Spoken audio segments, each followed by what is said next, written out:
Hello, how's it going? So I just wanted to share something really amazing with you guys about God. Um, I'm 3 days into my cold, and this is more to glory God because He deserves all the glory, and it's amazing just watching Him work. I probably have a fever right now, but nothing like this morning. This morning I had a fever of 105. That was pretty wild. Um, and I I prayed, took a cold shower, and um, stood out pretty much naked in front of my AC, and it's just amazing how, like, I know how like the medical aspect of it works, but it could have gone a different way. I could be in the ER right now because of something. Like we don't know. This cold has really hit me hard. And I wanted to share some verses. Um, Sorry, I actually figured it out so that I could do like split screen, so I could still make videos without needing my phone, and I'll kind of be looking off, to the side of the screen. But um, okay, sorry, I'm a little bit cold because I did just get out of another cold shower because I was at 99.5, and that's not a lot, but when you can catch it, right? Okay. Now I was a bit afraid because this is the first time I've ever done a cold or a flu alone, like 100% alone. I'm actually in isolation so that I don't get my mom um, sick because she's healing from a hysterectomy. And I really, if she gets this, she'll tear her stitches immediately. Oh crap. I accidentally, I accidentally clicked into another video of mine. Um, Harmless plug. I make long videos and short ones, but okay. This is the verse. It says in 2 Timothy 1:7, "For God gave us the spirit not of fear, but of power and love and self-control." And honestly, sorry, I'm eating pizza. Glorifying God and eating pizza, like what's better? Um, so the fact of the matter is, yeah, I know I'm like really chopped right now. Like this has been a very difficult 3 days. Um, and then First Peter 5:7 says, "Casting all your anxieties on Him because He cares for you." And these are portions of verses, but they give the point that I'm trying to give, which is, yes, I'm stressed and worried about getting sick, getting my family sick, and other things, because I live in a tight-knit family where we're all together and we all help each other through sicknesses. But oftentimes that leaves one of us getting sick that shouldn't be sick, like my dad, and he provides to pay the bills of the house, and then I provide rent.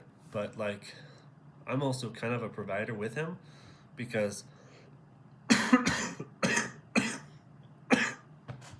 told you, um, because I work alongside him in his company, which helps gain more revenue. But this time we really don't want to get my mom sick. I really don't want to do that. Um,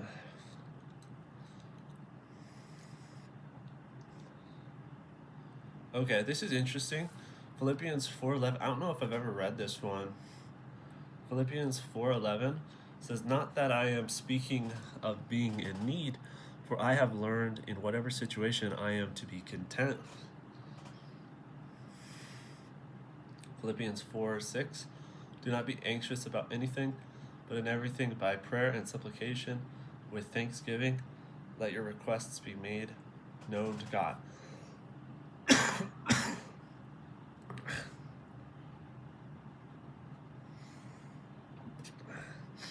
I'm just honestly info dumping a lot of beautiful verses for you guys, um, about being weak and God showing up, or about being worried and God taking away those worries. Like after the 105 fever, I was like, I got it down to like a workable 100, workable 97 or something, and I was like, okay, that's what a relief, right?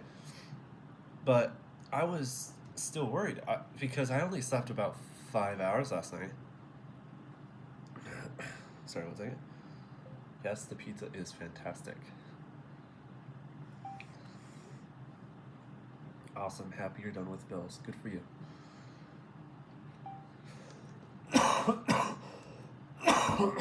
Sorry. So I was really worried. I was like, man, what if this hikes up to 105 again, or higher? What do I do then? Because this is the first time I've actually done it alone, so I'm not 100% on my instincts, like hop to. So I was just like not sure of myself, and I was like, you know what? We're gonna just do a quick prayer, and God's gonna take care of it. And I don't know about you guys, but I've had like colds where I have so much mucus that I wake up choking on like the hardest mucus you'll ever know, and like you can't breathe through it. And that's a fear of mine. But last night I was like this close to doing that, and I was like, okay, Lord, I'm so tired. Would you please do something about this? I don't know what to do. And God spoke to me, and He said plainly, you do the sleeping and I'll do the protecting.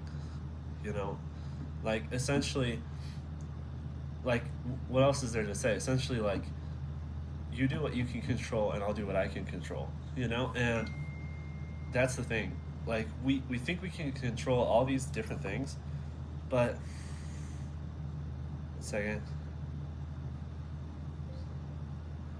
No, they didn't have vitamin water, but I'm really happy with the pizza. Essentially, um, we all feel like we're in control, and then like sometimes there are some of us who don't feel like we're in control at all, you know. And I think in that way, that's a more humble approach than being like, I'm in control of my life. I'm gonna go this direction or that direction. And humility before the Lord is better by far, I think. And just going like, I don't know what I'm doing. I don't think I have a plan, but my Lord will. I do have electrolyte drinks, but I'm gonna go out tonight to get more.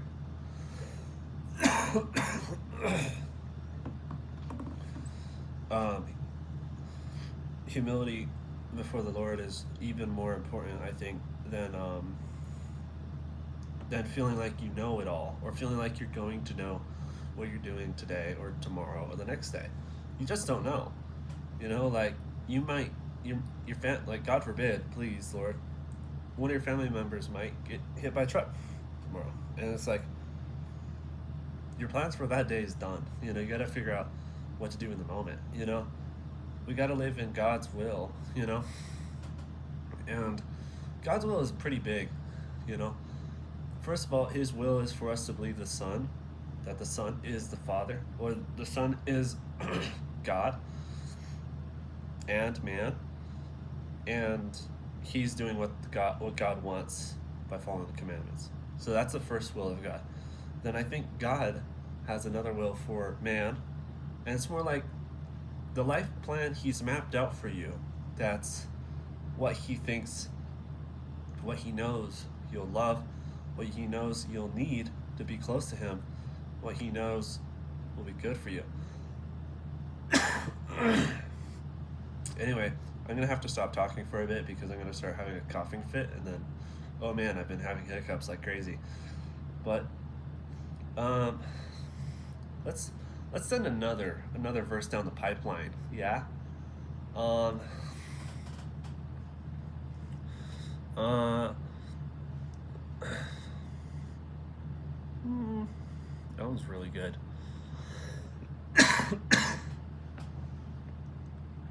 Okay, this helps me, but if you're ever, if you're dealing with sin and you're like, wow, I do so much sin, I hope God can handle me, I hope I'm saved, I hope He has the grace for this, and um, essentially it says in 2 Corinthians 12:9, it says, "But He said to me, my grace is sufficient for you, for my power is made perfect in weakness. Therefore I will boast all the more gladly of my weakness, so that the power of Christ may rest upon me." Which is why I just made a short revealing, I guess, my biggest struggle in Christianity, which is lust of the eyes. I'm gonna do a longer story on it because it really is. It's really amazing how God has protected me, and like I went through double surgeries multiple times to make sure my eyes can work, and it's funny how tempting the devil is on something that the Lord has already secured as a thing He wants in my life, which is sight and vision. And I think it's so amazing that God already sets out the plan to make you how He wants you, and the devil tries to take away different parts of that plan He wants. Like, if I didn't know how, like, if I didn't like videos, if I couldn't see, I wouldn't be making videos glorifying God, you know? So, I'm gonna make a longer video exposing my weakness so that God's glory can be shown. But I love you guys. Be well. Yeah, it's time for me to go because I'm gonna have a coughing fit. All right, be well, guys.